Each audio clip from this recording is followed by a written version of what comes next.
从保加利亚的盲眼龙婆到英国的新诺斯特拉达穆斯，再到洛杉矶好莱坞的御用通灵师，他们不约而同地在2026年的预言中提到了台湾。可诡异的是，当你把所有预言拼在一起看，结局竟然出现了一场谁也没料到的大反转。这不是什么阴谋论节目，我们今天要做的是把通灵师们的预言、军事专家的分析、美国情报机构的最新报告，还有中共正在秘密打造的诺曼底登陆驳船，全部摊在桌面上，像侦探一样一层一层剥开这颗洋葱。你会发现，真相远比任何一方单独说的都要复杂得多，而最终的结论可能会让你大吃一惊。准备好了吗？那我们就从最悬的部分开始。第一章，预言者们的警告。2025年底，随着新年钟声即将敲响，全世界的媒体开始疯传一位已故预言家的名字巴巴万加。这位保加利亚的盲眼龙婆1911年出生在奥斯曼帝国统治下的巴尔干半岛，12岁时遭遇一场龙卷风失去了视力，却据说因此获得了超自然的预知能力。他在1996年去世前留下了大量对未来的预言，据说曾精准预测911事件、2004年南亚海啸、新冠疫情的爆发，甚至英国的毁灭性洪水。当然，质疑者们会指出他的很多预言都是模糊的，事后才被解读为正确的。但不管你信不信，他的名字每到年底就会重新登上全球头条，而他留给2026年的预言简直像一部末日剧本。根据英国《镜报》的报道，龙婆的2026年预言中，最令人胆寒的部分是关于第三次世界大战的阴影。他的隐晦预言被解读为2026年中国将对台湾采取决定性行动，而这场区域冲突将产生可怕的连锁反应，导致美国与俄罗斯这两大核武强权爆发直接且剧烈的对抗。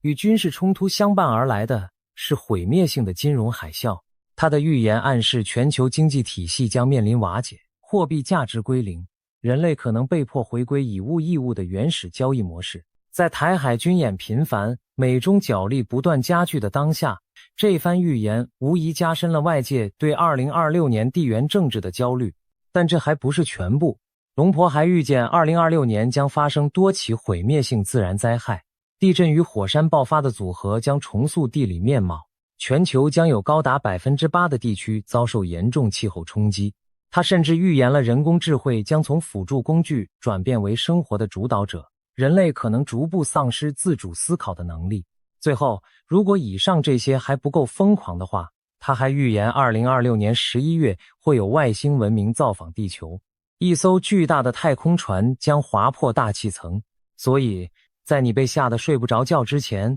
先深呼吸一下。这位老太太的预言有时候准得离谱，但也有很多时候完全不靠谱。然而，龙婆并不是唯一一个提到台湾的预言家。让我们横渡英吉利海峡，来看看第二位预言者。大西洋的另一边，一位被粉丝称为新诺斯特拉达穆斯的英国通灵师克雷格·汉密尔顿·帕克，也在他的2026年预测中频繁提到台湾。帕克自称是一位灵媒，声称曾预测新冠疫情、英国脱欧、英国女王伊丽莎白2世去世，甚至美国对伊朗的军事打击。他的妻子珍也是灵媒，两人在 YouTube 频道上拥有超过23万粉丝，每个月都会发布他所谓的末日预言。英国各大媒体从《镜报》到《每日邮报》都经常引用他的预测，尽管怀疑论者网站曾逐一检验他的过往预言，发现很多都是回收利用，换个时间重新包装而已。那帕克到底说了什么？他引用了印度古老的纳迪叶预言，就是刻在棕榈叶上的古代预言文书。据说这些棕榈叶上记载了每个人的命运以及世界的未来。帕克声称自己多年来一直在研究这些文书，而纳迪叶预言显示中俄将结盟对抗美国。他说，早在2015年他就预见了这个格局，当时中俄根本不友好，看起来完全不可能。但我看到他们联合起来对抗美国，所以这会是我现在看到的吗？还是可能涉及伊朗？我的感觉是，在那个时期前后，我们将在2026年看到许多冲突涌现。帕克特别指出，台湾可能成为引爆全球冲突的导火线。他甚至预言了一个令人不寒而栗的场景：2艘潜艇或2架飞机之间将发生碰撞事故，而这个事件会引发一场涉及中国和俄罗斯的巨大冲突，其规模甚至会让俄乌战争相形见绌。他在一次访谈中说，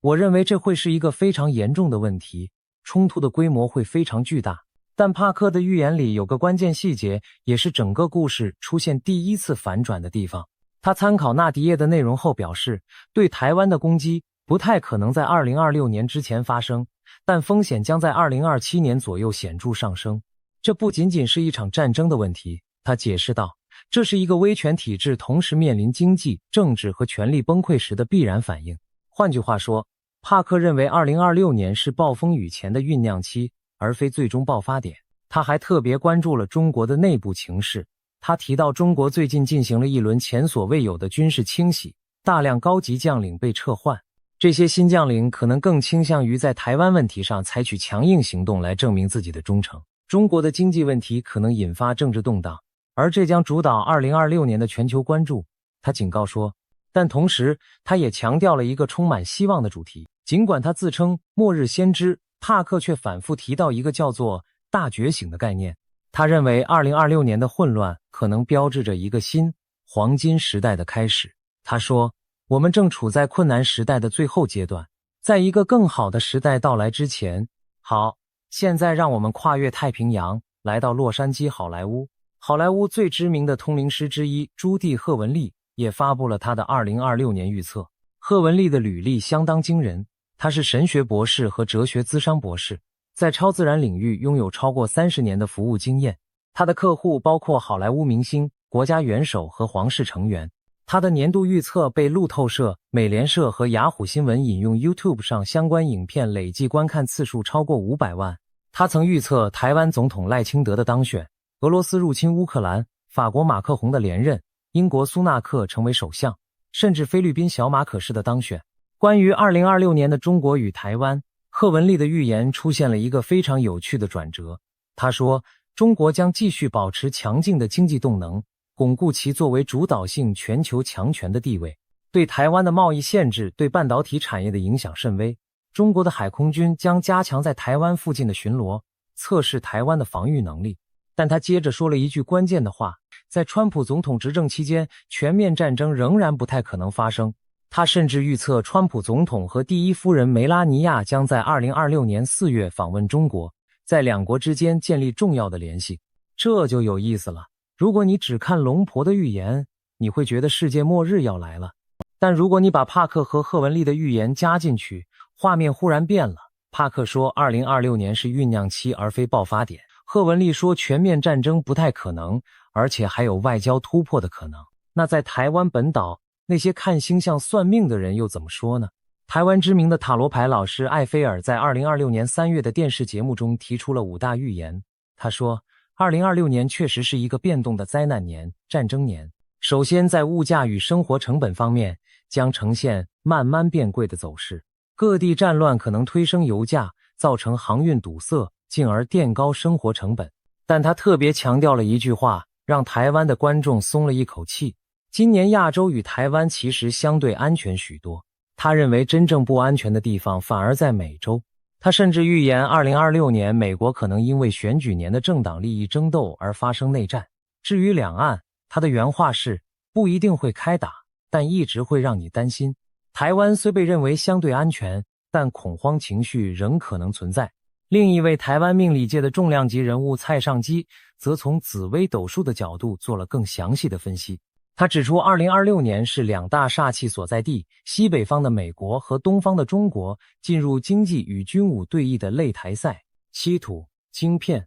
科技、经贸、军事、航太全面对峙、决斗厮杀的一年。然而他也明确表示，两岸关系的运势上尚未有实质军武战争的可能，但不排除处在边缘风险。他预测军演围台、试射飞弹、电网攻击、资讯战、认知作战等骚扰战会成为标配行为。有趣的是，蔡尚基特别点名了普丁，说1952壬辰年出生的普丁，其紫微斗数本命的化忌星进入台湾2026年运势的流年宫，暗示对台湾的安全可能有直接与间接的高度伤害性。那如果把这些预言放在一张桌子上对比呢？龙婆最悲观，说第3次世界大战即将爆发，中国接管台湾，全球经济崩溃，人类回到以物易物的时代。帕克偏悲观但有保留，说真正的危险窗口在2027年，2026年是暴风雨前的酝酿期。中国内部的经济动荡和军事清洗才是这一年的焦点。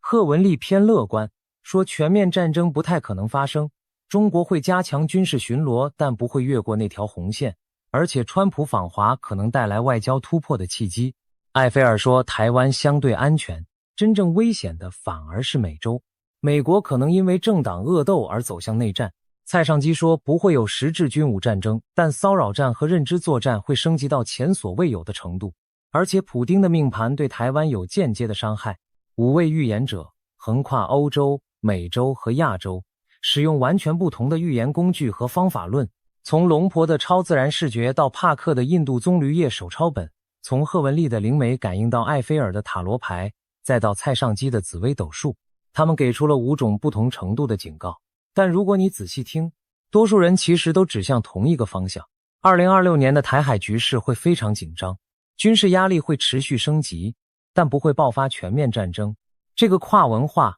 跨方法论的共识是惊人的，因为这些人之间并没有任何沟通或协调。好啦，玄学的部分先告一段落。你可能会说，这些通灵师的话能信吗？说得好，让我们从信不信的问题转向真正硬核的军事分析。中共到底有没有能力在2026年对台湾发动诺曼底式的突袭？第2章，诺曼底的幽灵。要回答这个问题，我们先得搞清楚什么叫诺曼底式突袭，以及为什么这个概念会和台湾海峡扯上关系。1944年6月6日，也就是著名的帝日盟军，在法国诺曼底海滩发动了人类历史上最大规模的2栖登陆作战。那一天，超过15万名士兵横渡英吉利海峡，在猛烈的火力掩护下抢滩登陆。为了解决没有现成港口卸载重型装备的问题，盟军使用了一种叫做桑葚港的天才发明。那是一种临时浮动码头，由巨大的混凝土沉箱和浮动钢桥组成，让坦克和卡车能够直接从船上开到海滩。这个设计在当时堪称革命性的工程奇迹，也是盟军最终赢得欧洲战场的关键因素之一。80年后的今天，中共正在打造一种惊人相似的武器，而这才是真正让军事分析师们夜不能寐的原因。根据多家军事媒体和卫星影像的揭露，中国正在广州船厂建造一种名为水桥的新型2栖平台。这些模组化驳船的设计概念就是直接致敬诺曼底登陆的桑葚港。每艘驳船配备超过120公尺长的超长坡道，可以让装甲车辆直接从深海运输船开上岸，完全绕过港口设施的需求。更厉害的是，某些驳船还配备了可以插入海底的液压稳定支撑腿，即使在恶劣海象中也能保持平台稳定，确保车辆安全通行。这绝不是小规模的实验。2025年3月，卫星影像在广州船厂捕捉到至少3到5艘这种登陆驳船同时建造。虽然早在2022年就有较小的原型被观察到，但近期多艘同时建造的事实表明这个专案正在从实验阶段加速进入量产阶段。广州船厂国际，也就是负责生产这些驳船的船厂，同时也是中国海军扩张的核心推手，曾建造包括大型无人水面舰和轻型航空母舰在内的各种非常规舰艇。但水桥驳船只是冰山一角，中国的军民融合战略正在将整个民用航运业变成潜在的军事资产。解放军已经在用民用的滚装船进行2栖突击演习。这些滚装船本来是用来运输汽车和货物的，但经过改装后可以搭载装甲车辆甚至直升机。中国国防电视台甚至播出过解放军陆航部队的运输和武装直升机从民用商船甲板上起降的画面。更令人不安的是，有卫星照片显示，一艘名为中大79号的民用货船可能被安装了垂直发射系统，也就是可以发射反舰飞弹的武器模组。如果解放军真的打算在民用货船上部署远程反舰飞弹，那就意味着他们可以在不引起外国军队注意的情况下，将致命武器预先部署到关键海域。美国五角大厦2025年的年度中国军力报告也在敲响警钟。报告指出，北京正在完善多种强制统一的军事选项，从短暂的强制行动到全面的联合岛屿登陆战役，解放军都在进行准备。报告特别提到，虽然解放军海军并未投资建造足够数量的传统登陆舰，但他们可能认为已经通过民用运输船和旋翼飞行器等替代方案弥补了这个缺口。五角大厦甚至警告说，如果和平选项被证明不可行，北京可能最终认定全面两栖入侵是唯一审慎的选择。说到这里，可能有人会问，那2025年底的正义使命大规模军演又是怎么回事？让我们仔细看看。2025年12月底，解放军在台湾周围发动了代号正义使命2025的大规模联合军事演习。根据美国智库美国企业研究所的详细分析，这次演习演练了多项关键作战要素，海军和海警舰艇在台湾四周巡逻，模拟对台湾实施海上封锁。演习还包括在台湾东海岸演练两栖突击和空中突击行动，以及远程火箭炮射击。值得注意的是，这次演习并未出动航空母舰，分析师认为这意味着它只演练了更大规模封锁行动的一部分，而非全部。中国的官方宣传强调演习的封锁面向，但分析师认为它同时也在演练支持斩首行动或入侵台湾的作战要素。中国海警在2025年12月对金门水域进行了4次巡逻，时间和战术上都有不寻常的变化，其中一次甚至闯入了禁止水域，这是1年多以来的首次。海警还在马祖、乌丘、东沙岛和台湾本岛附近的水域进行了巡逻，这些行动的频率和强度都在稳步上升，形成了一种新常态。每一次巡逻都在测试台湾的反应底线，每一次试探都在收集情报和积累经验。但真正让分析师们担心的是中国军民融合战略的另一个惊人面向。有报道显示，一艘名为中大79号的民用货船疑似被安装了军事化的垂直发射系统。如果这是真的，意味着中国正在尝试将长程反舰飞弹隐藏在伪装的民用船只中，可以在不引起外国情报机构注意的情况下，将致命武器预先部署到第一岛链以外的关键海域。这种混合战术的危险性在于它模糊了战争与和平的界限，让对手难以判断何时该发出警报。更令人不安的是，日本读卖新闻在2025年12月底揭露的泄密文件。这些来自范德比尔特大学国家安全研究所的文件显示，中国公司果拉西正在使用人工智慧技术影响包括香港和台湾在内的多国选举。这家公司的手法是先进行网络监控，找到目标国家的关键意见领袖，然后创造虚拟人物模仿这些意见领袖的说话方式和内容，在社群媒体上散布假讯息和分裂性内容。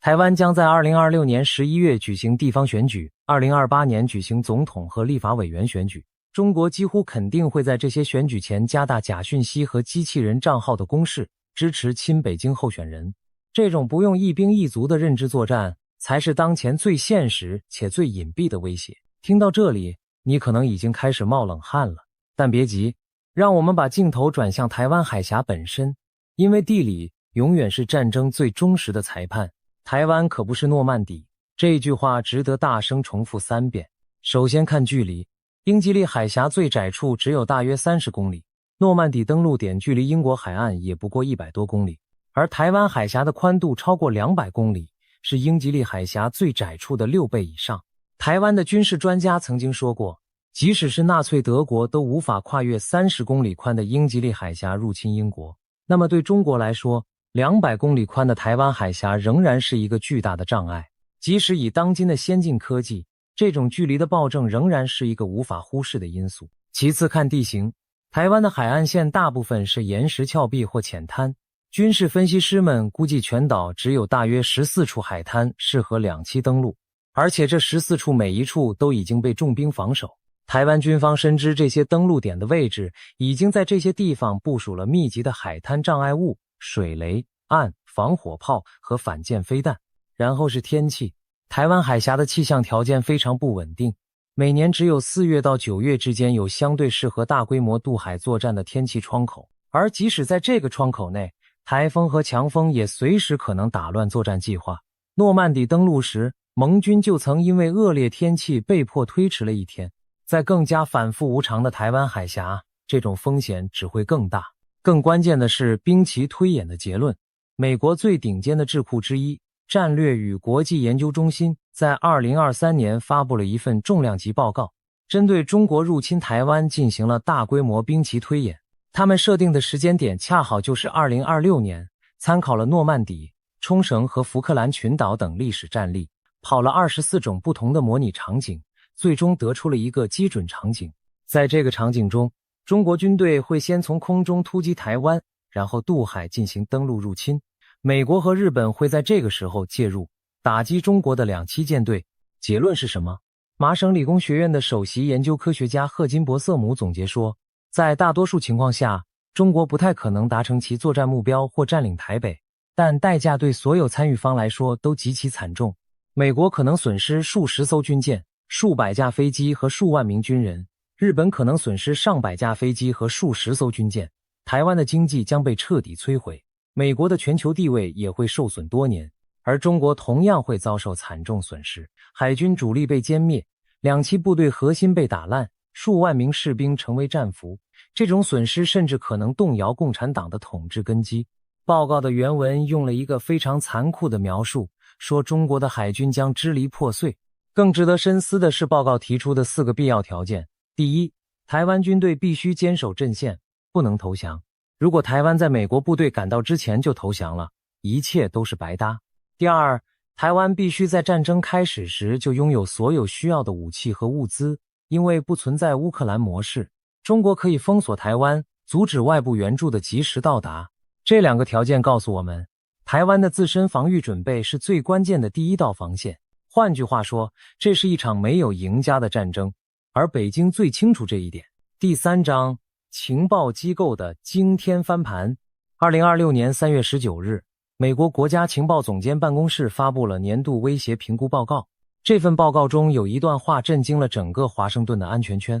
情报界评估，中国领导人目前并未计划在2027年对台湾发动入侵，也没有设定统一的固定时间表。等等，什么？2027年不是那个著名的戴维森窗口吗？不是说好的解放军要在2027年之前做好攻台准备吗？让我们回溯一下这个戴维森窗口的来龙去脉。2021年3月，美国印太司令部司令戴维森上将在国会参议院军事委员会听证会上投下了一颗炸弹。他警告说，北京已经设定了在2027年之前控制台湾的严肃目标。他的原话是，台湾显然是他们在那之前的野心之一。我认为这个威胁在这个10年内是显而易见的，实际上就在未来6年内。这个预测引起了巨大震动，被媒体称为戴维森窗口，直接推动了美国国会授权71亿美元用于新成立的太平洋威慑计划。此后几年，这个2027年的期限就像一个倒计时炸弹一样悬在所有人头顶。2024年，另一位印太司令部司令阿奎利诺上将在国会听证会上更是火上加油，声称所有迹象都显示解放军正在满足习近平的指令，在2027年之前做好入侵台湾的准备。但到了2026年，风向出现了惊人的转变。现任印太司令帕帕罗上将在布鲁金斯学会的一次讨论中，公开淡化了2027年作为确定入侵时间框架的意义，表示这个年份的含义比人们想象的要小得多。而情报机构的最新评估更是直接推翻了过去6年太平洋地区美军领导层精心建构的战略叙事。报告指出，北京评估认为必须在2049年之前实现统一，也就是中华人民共和国成立100周年之际完成民族复兴。但2049年和2027年之间有20多年的差距。报告还指出，北京几乎肯定会考虑多种因素来决定是否以及如何追求统一的军事手段，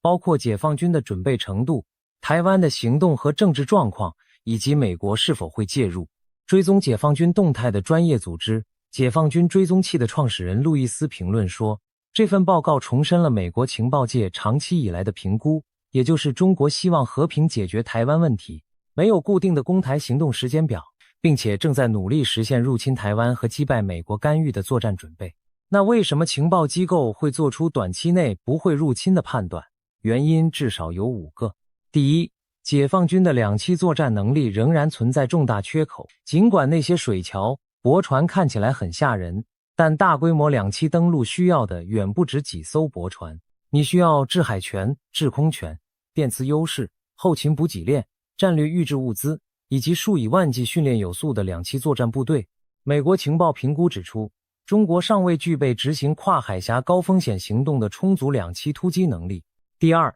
军队内部的大清洗削弱了指挥体系。解放军在过去几年经历了多轮前所未有的军事清洗，大量高级将领被撤换，包括前国防部长和多位火箭军的高级军官。火箭军是负责管理中国核武器和常规弹道飞弹的部队，而这些飞弹恰恰是对台作战的核心打击力量。清洗的规模之大，以至于外界甚至怀疑整个火箭军的作战准备是否受到了严重影响。帕克在他的预言中特别提到了这一点，他说这些新将领可能更倾向于在台湾问题上采取强硬行动来向习近平证明自己的忠诚，但同时他们也缺乏经验和相互之间的默契。一支刚经历大换血的军队在短期内不太可能冒险发动一场决定国运的战争，因为指挥链中的任何一个环节出错都可能导致灾难性的后果。第三，中国的经济逆风比很多人想象的要严重得多。经济增长持续放缓，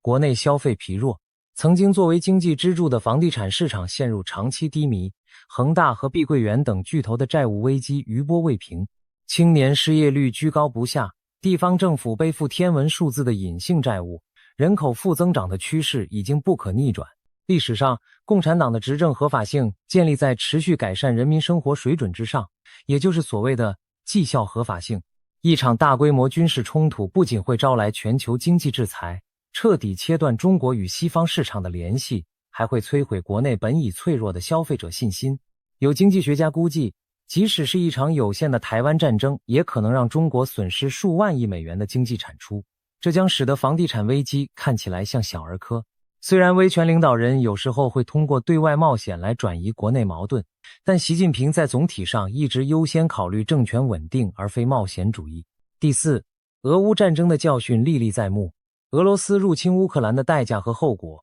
充分展示了发动侵略战争的困难以及经济制裁的毁灭性影响。北京一直在仔细观察这场战争，毫无疑问地从中汲取了大量教训。第五，国际环境中出现了一个令人震惊的新变数。2026年2月底至3月初，美国和以色列对伊朗发动了代号史诗怒火的大规模空袭行动。川普总统随后宣布伊朗最高领袖哈梅内伊已经死亡。而令全世界震惊的是，伊朗境内部署的俄系与中制防空体系在美以空袭面前毫无反应，完全无法拦截。这个事实引发了广泛讨论。如果中国制造的防空系统在中东战场上被证明如此无效，那北京在考虑对台动武时就不得不重新评估自身军事装备的实际作战能力，这对北京来说是一个非常不舒服的信号。第四章，多国介入的安全网。如果中共真的对台湾动手，他们要面对的可不只是台湾的军队。让我们来盘点一下那张正在台湾周围越织越密的安全网。首先是日本，这是台湾防卫拼图中最关键的一块，也是解放军战略规划者最头疼的一个变数。台湾距离日本最西端的与那国岛只有110公里，比台湾海峡还要窄得多。如果中国占领台湾，解放军的部队就会直接部署在日本的家门口，形成对日本西南诸岛的直接军事威胁，同时威胁整个第一岛链的完整性。对日本来说，这不是一个假设性的问题，而是一个事关国家存亡的切实安全议题。2025年11月，日本首相高市早苗做出了一个在日本战后历史上堪称石破天惊的表态。他公开宣称，中国对台湾的攻击也会威胁日本的生存。在一个长期奉行和平主义，连军队都被称为自卫队的国家，这种声明的分量是难以估量的。中国对此反应极其强烈，不仅加大了贸易限制和军事挑衅，还通过取消日本艺人在中国的演出，在社群媒体上散布关于冲绳历史的假讯息等灰色地带手段来施压，试图分化日本社会对台湾问题的立场。但日本不仅没有退缩，反而加快了军事准备的步伐。他们宣布从明年开始，在靠近台湾的仙岛群岛上建造防空掩体，为可能的撤侨和紧急避难做准备。2025年中期，日本甚至首次参加了在澳大利亚杰维斯湾举行的 AUKUS 相关无人水下载具演习，这标志着日本正在从 AUKUS 的外围观察者变成准参与者。日澳之间的安全合作正以前所未有的速度深化，两国都将对方视为仅次于美国的最重要安全伙伴。再来是澳大利亚，澳大利亚是一个大陆级别的国家，在过去1个世纪中几乎支持了美国的每一场军事行动。AUKUS 协议的核心就是为澳大利亚提供核动力潜艇。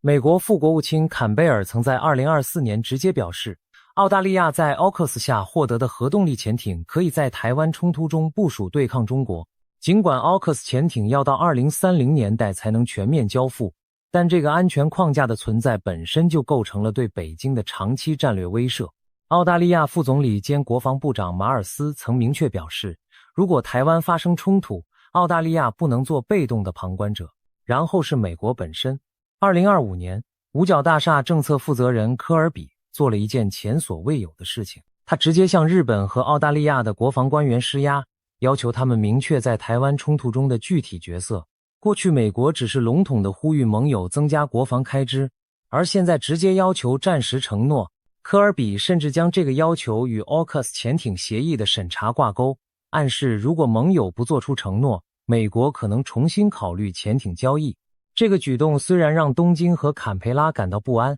但它传递了一个清晰无比的信号：美国正在极其认真地为台湾海峡的潜在冲突做准备。更广泛地看，美国、日本、澳大利亚正在形成一个越来越紧密的三角安全架构，专家们称之为美日澳三边。这个三角形连接了太平洋北部的日本、南部的澳大利亚和东部的美国，构成了集体地区威慑战略的核心。除此之外，四方安全对话机制还纳入了印度。虽然印度不太可能直接出兵台湾，但作为中国的邻国和战略竞争对手，印度的存在迫使北京必须在南方边境保持大量兵力，无法全部投入台湾方向。甚至连欧洲也开始关注台湾，英国、法国、德国等国在印太地区的军事存在正在增加。虽然这些欧洲军力在台湾冲突中最多只能发挥象征性作用，但他们的政治声援和经济制裁能力不可小觑。把所有拼图拼在一起，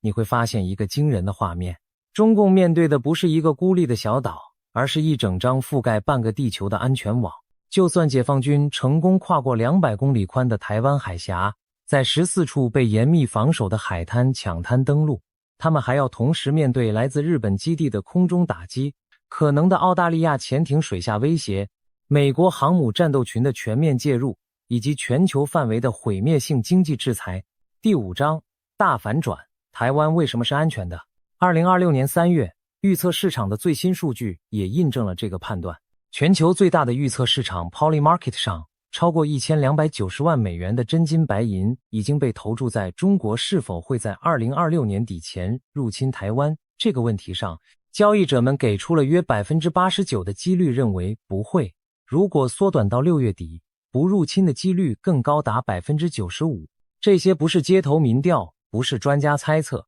而是真金白银的投注，代表了数千名参与者用自己的钱包做出的集体判断。预测市场的准确率在过去几年被反复验证，通常优于民调和专家预测。台湾自己没有坐以待毙，赖清德总统已经宣布将国防预算提升至 GDP 的 3% 以上，并且通过了一项400亿美元的特别国防预算，覆盖2026年到2033年的8年。这是台湾历史上最大幅度的国防支出增长。台湾正在全力发展不对称防御战略。这个概念的核心思想来自一个生动的比喻，让台湾变成一只刺猬，一个吞下去会让捕食者痛苦不堪的目标。你不需要比狮子更强壮，你只需要让狮子知道咬你一口会扎满嘴刺。具体来说，台湾正在大量部署无人水面艇来攻击敌方的两栖运输船，无人水下载具来布设智慧水雷和侦测敌方潜艇、远程无人机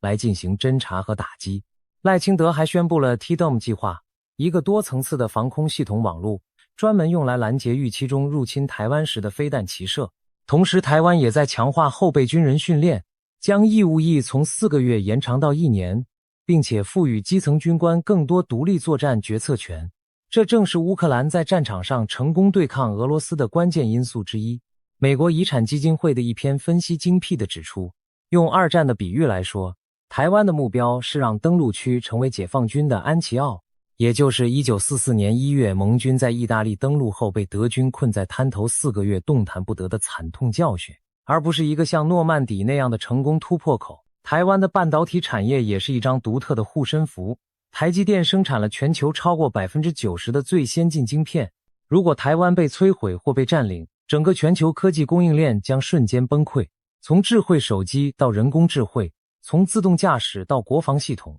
一切依赖先进晶片的产业都将陷入瘫痪。这意味着不仅美国和日本，连欧洲各国甚至中国自己的科技产业都会受到毁灭性打击。这种细盾效应让台湾在全球供应链中占据了一个几乎不可替代的位置，也让更多国家有了保护台湾的经济动机。贺文丽在他的预言中也特别提到，中国的贸易限制对台湾半导体产业的影响微乎其微，这个判断与现实高度吻合。那么外交事务杂志那篇完美风暴文章中的担忧呢？他提到了一个不容忽视的问题，如果美国选择不介入，解放军确实可以压倒台湾的军力，200万对17万，2470亿对310亿，数字的差距确实触目惊心。但文章同时也指出了一个关键的反面力量，如果习近平开启接班程序，任何权力的分散都会让针对台湾的军事计划被推迟。权力交接意味着内部博弈，